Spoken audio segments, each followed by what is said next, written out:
Welcome, everybody, to this week's episode. We really appreciate you joining us. This podcast really shows us how we can all learn, live, and thrive off of each other. By sharing our knowledge through our conversations, we will impart some knowledge whilst learning ourselves how to progress even further. Here is your host.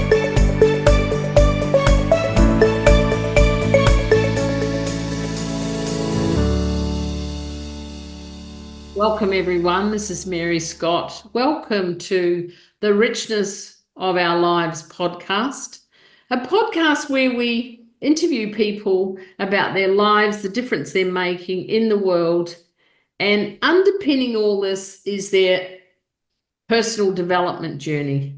Our guest today is a very, very well-respected leader from Nigeria, a transformational coach, and her name is Udeme Archibong. I'm thrilled to have her here today. I've made a couple of notes so I don't miss anything. Udeme is also a thought leader, an author of several books.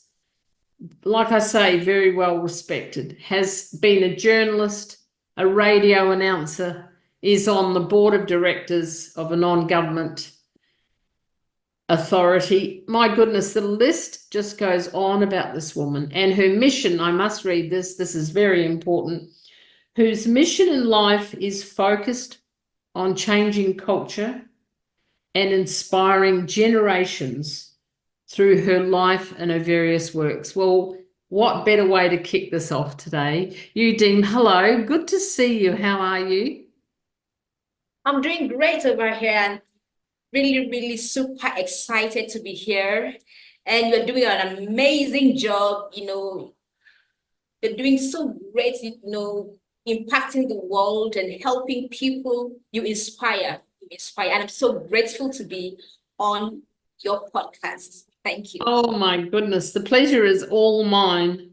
Now, you've got quite a long history of being bright, writer. You've taken quite a powerful message in your books. Tell us about your books. Is that where we'll start? Tell us what inspired you to become a writer.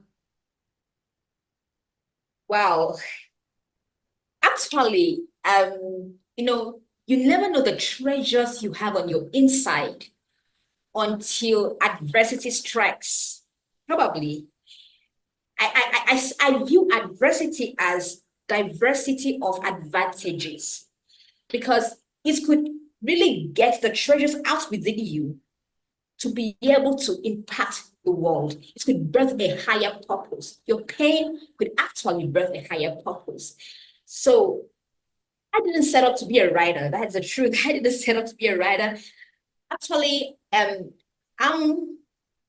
brings me to my background, okay? I'm from, my parents were separated since when I was 8 months old. So I grew up with my mom, four of us. I'm the last, child. So for a time, I grew up to see, we were comfortable, things were working very well. We had big dreams. In fact, my mother had so many splendid dreams for us. However, during the course of, during a particular season of life, series of events occurred and we lost everything. When I mean everything, we lost everything. And actually, this is the first time I'm sharing this part of my story, life story, to the world. So we lost everything. We were homeless.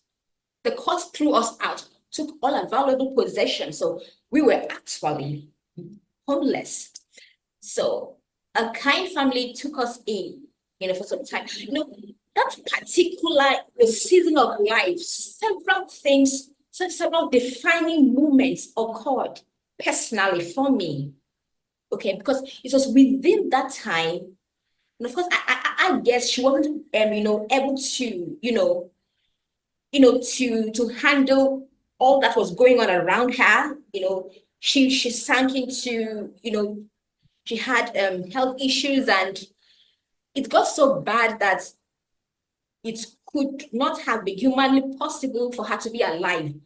But thank God that she is alive. She's really alive now, and she is my fan. I tell you, my mom is my fan. So during the course of that event, of those happenings, I was in the university, my final year at that time.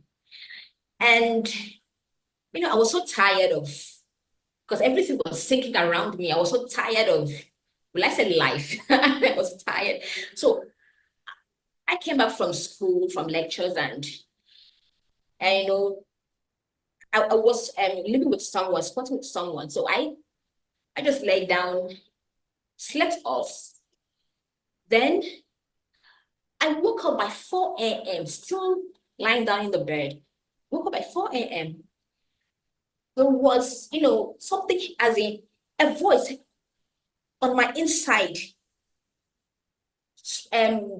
spoke to me, or I heard clearly on my inside, until we press after the word of God, you can't be free from the pressures of life. I didn't really grasp, what that really means, So I ignored it and slept off. Then I woke up by 6 a.m., got up, sat down in the bed, and that thought came back to me so strongly. Like a cyclone, so intense.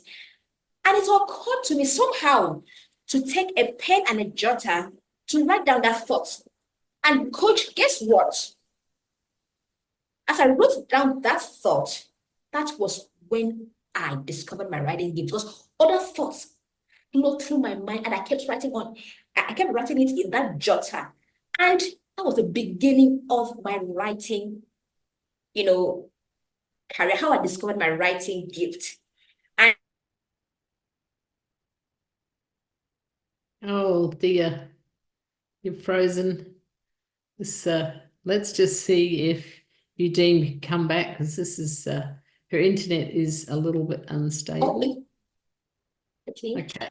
Okay, you're back with us. Continue. Sorry, we lost you for a minute. Okay, so I continued writing, writing on the jotter, and I put it into a book. Actually, the first book that I've ever written is not yet published, Oh, not really? yet published. Yes, coach. The first, the manuscript is there. It's in the nuggets, So it's not yet published. It's there. So it's amazing how the difficulties, how the tough times can bring out, the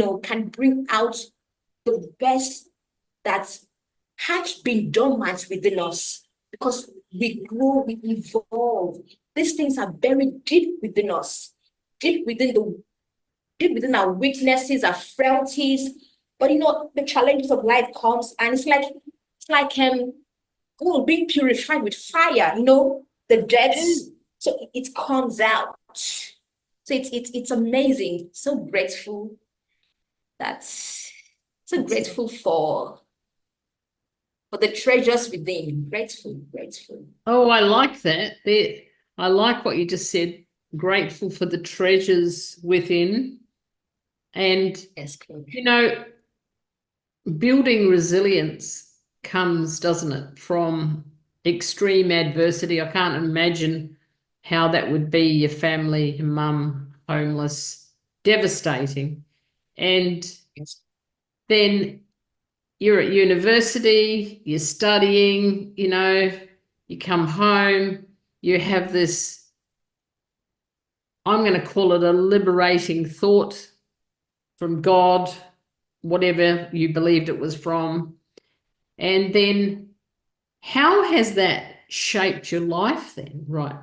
From then, that moment to now? It's actually, when you pass through the process, your character is shaped. Your heart of compassion, love. Yes, and I want to share something, how I really got into personal development, and I discovered why I'm in my life's purpose, but I didn't really know how. You see, you can know your what, you can know your why, and of course your why have to be very deep, because Absolutely. you're going to pass through some turbulent times. And if your why is not deep, and of course, being rich or having money and fame is not a deep why, okay? Because once the turbulence of life comes, you have got to have an anchor. You have to have very deep why, so that you won't be able to give up. Because it's not okay to say, don't give up, but you have to have a very deep why. The foundation must be strong, must be stable. So Correct. I knew what a life purpose, but I didn't know how. I didn't have any clue. So, but you know what? I believe that when you know your what and your why, and you step out, life provides the answers. And the how is, it's a process. So one day I went to a shop to get something, and in that shop, books were being sold also. So I saw a particular book, Be All You Can Be, authored by Dr. John Maxwell. So I saw the book, and I've never bought a book in my life before. Okay, I've never. So I saw the book. It was like a net. I was attracted to that book. So I took it, glanced at it, kept it back, I didn't buy it. So I left, I went home. But do you know what? I lost my peace of mind. I was restless. And I kept on seeing that book. I kept on, so I had to go back to the shop. What's that book? And I read it. And I'm very grateful also for Dr. John Maxwell, because he has played a part of, he is also a part of my story. Because at times we may never meet, or we may never meet the people we've impacted one-on-one. Okay, but if we can release the potentials, we can release the treasures within us, we could make a whole world of difference. So what I learned from that, which is my foundational, which formed the foundation of my personal growth journey. He said something, said, to be all that you were created to be, you must help other people to become all that they were created to be. And that was it. That was it. And it has been magnificent. Oh, that is beautiful. And I've read a few of John Maxwell's books, so I know who you're referring to. And I'm sure the audience can, and not now, don't leave this podcast, you can research John Maxwell's book. He does some profound content on leadership, by the way. That's a lot of what I've read. Yeah. Well, isn't that interesting how things just get shown to us when the student is ready, the teacher appears, and there he was. Yes, in that moment. Yeah. You're right, coach. And now, is it fair to say you're now, well, I certainly find you an advocate for people to be more than they ever thought they could be. Is that a fair comment for me to make? Absolutely. That's my heartbeat. For people to stretch, to reach their potentials. Actually, statistics have shown that majority of people never maximize their potentials. Maybe they use about 10% of their potentials. And actually, it has also been discovered that no one has actually exhausted his or her potential within a lifetime. So that means we are continually expanding and evolving and unfolding. That is amazing, super amazing. So I want to inspire people to become all that they were created to be, because that's how the world can become a better place. Because when we bring our own part, I bring my own part of the contribution, another person, we together in the human family, because we are in the human family. We are one of the human family. We now, we now manifest the overall purpose for mankind. And it's so great to be part of that. It's so great. It's great. That is so, so awesome. And tell me about your mission about changing culture. Let's start with that. What's your desire about changing culture? What is it your mission is actually about regarding culture? Okay. Changing the culture. It's all about, right now, it's very obvious. The culture is full of decadence.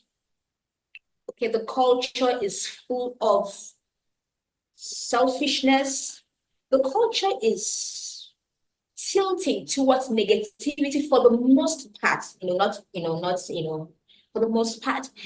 And if you want to thrive in the world, if you want to make the world a better place, we've got to change the culture to a love culture. Love is, love is my highest, love and purity, that are my highest values.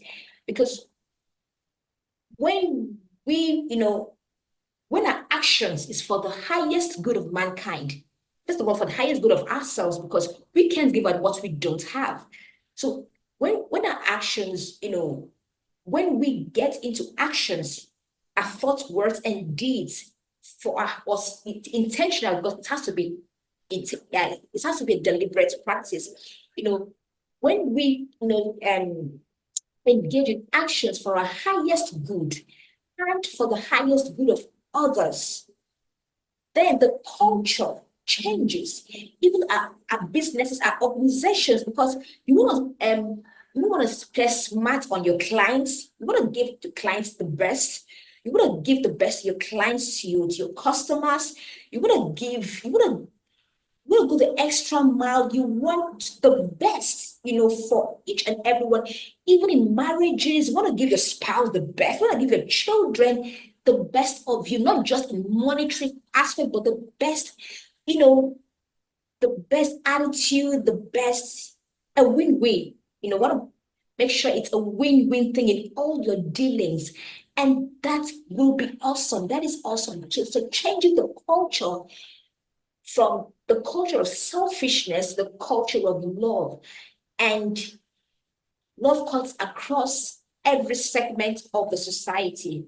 So with that, we can have a planet that will be an ideal planet for everyone to thrive, irrespective of the race, irrespective of the color, irrespective of the ethnicity.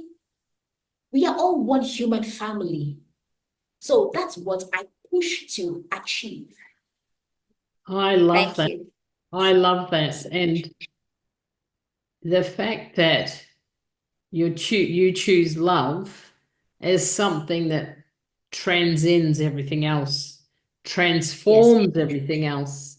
That what's that saying? Love conquers all. And what you're saying is that if love is our nucleus, the world that we live in can be a better place for everyone. Is that what you're saying?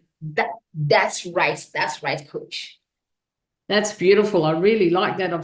I've got that vision now, this massive love nucleus, and there's just people moving towards it. That's what you're on about. I think that's beautiful. You're a transformational coach. Is there specific things that you like to help people to transform in their lives? Yes, Coach. Actually, the key to transformation is mind change. We can change our cars, we can change our house, we can change our spouses, we can change everything outside, external, but that would not change our lives. Until we change our mindset, the very fabric of our thoughts. So that's where I target.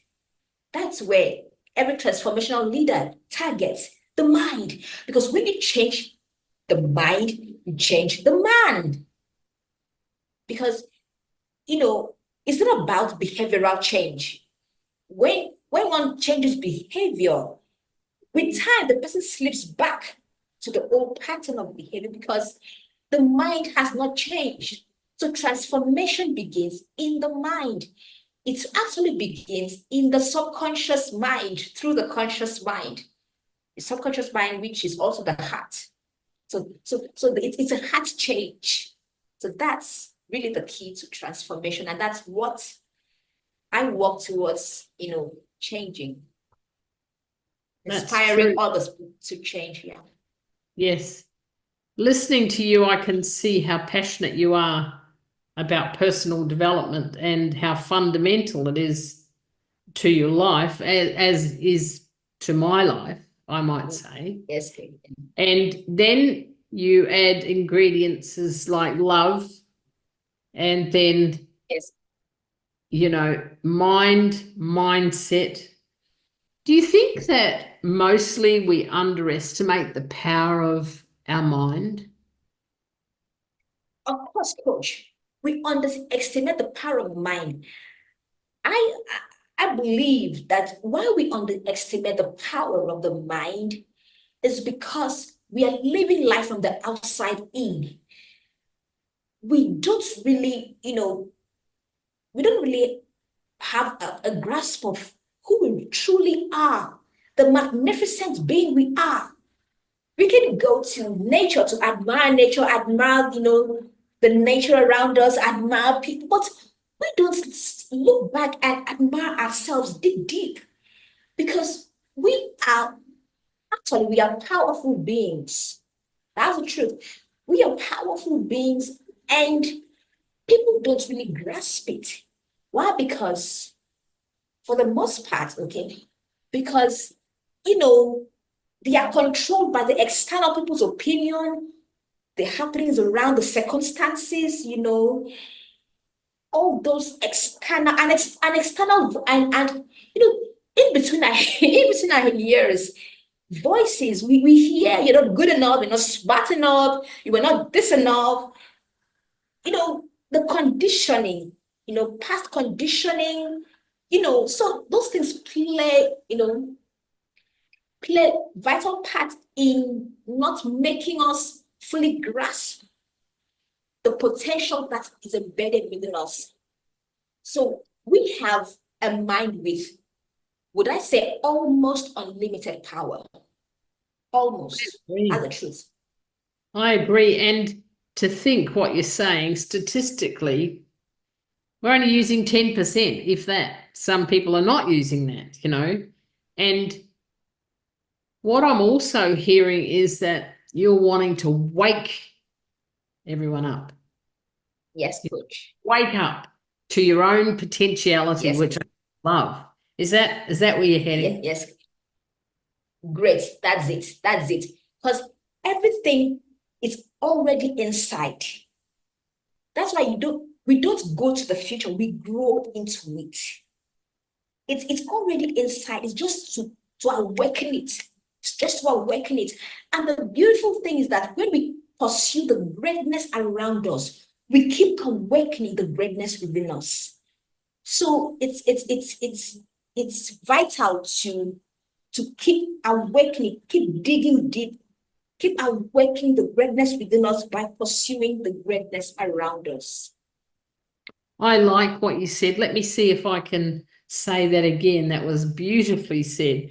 When we awaken the greatness around us, we awaken the greatness within us. Is that what you said? So when you pursue the greatness around us, we awaken and keep awakening the greatness within us. Beautiful. That is very powerful. That's I wanted to hear that again, because I think if people are taking notes here, that's a very good line to encourage people to allow the unfolding into their own greatness. Correct. Yes. Yeah. Yes. So where do you think you are in this wonderful evolution of greatness and touching lives? I mean, you must be touching lives not only at home, but through being an author. You must be starting to feel the ripple effect of touching lives around the globe. How do you experience that? I experience that with gratitude. Actually, I have a blog, success recipe blog, and lives are being transformed. When you go to the comment section, read the amazing impact. It's so touching. It's so touching. It's so touching. And I could remember, because I wrote for two national newspapers in my country, Nigeria, and there's a particular man I could remember years back. I wept. He was a retiree, and his story was touching through the column that I wrote. I gave him as in hope. Hope was being awakened within him. He had hope again, and it was so touching. Several, transformational, stories. Several. I'm very grateful. I'm very, very grateful. It's a privilege. It's a privilege to be used by life. It's a privilege because I could have been the one, probably probably on drugs or something, but it's a privilege to be used by life. It's a great honor, and I don't take it lightly. I don't take it for granted. So I continually, do this because this is the life that I've received, and I must live it. That's beautiful. And you're clear. I love the clarity you have about your life purpose, what you came here to do, and you're testament to that. You're leading your life, in a very potent way, in a very rich way. What would you like to see happen with the leadership that you see around the world? I know this is a big question, but what do you think we need to shift in order to bring particularly more women into leadership? But what's the essence of what you see us walking into and being better leaders and leading people? That was a bit of a long question, sorry. But what's your vision for all that? Okay. Leadership, the world leadership. Actually, men and women, to me, men and women are equal. Okay, they're equal, but different. Men and women are equal, but different. They are unique. Okay. However, I'm not comparing men with women, because you can't compare two unique individuals. So we should work to complement each other, because if we want a thriving world, we want to maximize leadership, more of women must be brought in to collaborate with men, to work hand in hand with men. Okay, so work hand in hand with men. And leadership, it's all about service. Leadership, it's all about thinking generational. It's not about, here and now. Yeah, as a leader, one has to be a generational thinker. Have to put things in place for future generations. It's all about impact. It's all about positive influence. It's all about change. It's all about working for the highest good of humanity. It's all about putting people ahead of the leader's, interest. It's all about, actually, leadership. It's not a right. It's a privilege. It's a privilege that people have conferred on the leader. And leadership, it's also by example. A leader is not a perfect, leadership is not perfection, as because we are growing and evolving. Okay, so it's not about being perfect, but it's about being true. It's about being sincere. it's about being and growing. It's about growing, becoming better and better. So even if and when the leader makes a mistake, of course, he can own it up, and to be a leader, one has to be responsible. Responsibility is it. So he or she can own up to his or her own part. Oh, this is a mistake I made. I own it, and can work towards righting the wrongs, and he or she will gain respect from his or her followers. So leadership, it's really a privilege. It's a high calling. It's a high calling.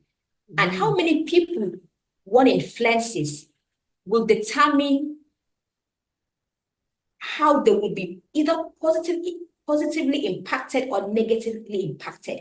Take, for instance, if one influences up to 1 million people, then the leader must be careful, because any single any negativity, or if he or she slips into negativity or does something destructive, it will affect the 1 million people. However, if the person is a positive leader and influences up to 1 million people, then the positive things, the life-changing things he or she is doing will also influence the 1 billion people. So leadership to me is a high calling, and it shouldn't be taken for granted, and should be deliberately and carefully stewarded for people's ultimate good. Beautiful. My goodness, you've thought a lot about leadership, and I agree about the service and spreading positivity. The other thing that I like what you're saying is that we're not preparing for now, we're preparing for other generations, and we want to make generational change by the impact that we can make and flow on to others. I love that. I think that's beautiful. And one last question. Thank you, Coach. One last question, if I may. Coach. If you could change anything right now on the planet, what would that be? If we could change anything on the planet, and it all comes down to what we had talked about, the mind. To change anything in the planet is the mindset, because in vain you build the city when the man unbuilded goes. So the mindset, because when you change the mind of an individual, oh my gosh, you've changed everything about the person. So it's the mindset. That's beautiful. That's absolutely beautiful. And when you change the mindset for the greater good, to be more of service and to allow the unfolding of everyone's collective greatness and consciousness. Oh my goodness. What a world we would live in. And you have so many wise words. I want to say it's been a privilege for me to speak with you today, and thank you so much for sharing your wisdom. I know that you're on a mission. You've got a new book coming out, and you are, well, I'm going to say you've only just begun, because your vision for the future is quite clear, and I know the difference you're already making, and I know we'll stay in contact. And I'm thrilled. I feel blessed that the internet has shone its golden light on us for this interview, so we can, it only just crackled a little bit, so we're blessed for that. Thank you for your time. Have a beautiful rest of your day, and I look forward to sharing more wisdom with you in the future. Udeme Archibong, thank you. Well, thank you so much, Coach, it's a privilege to be here with you, on your podcast. It's a great privilege, and you are a wonderful soul, I tell you. You're a wonderful soul, full of humility, full of compassion, and you work for the highest good of humanity. And it's a great privilege to know you. And thank you so much for everything that you do. Thank you so much. You are welcome. You have a gorgeous day. Bye-bye now.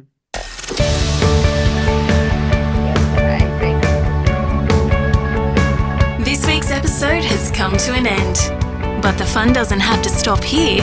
If you have any questions, suggestions, or feedback, head over right now to Twitter and Facebook and like, share, and get involved. Join us next time.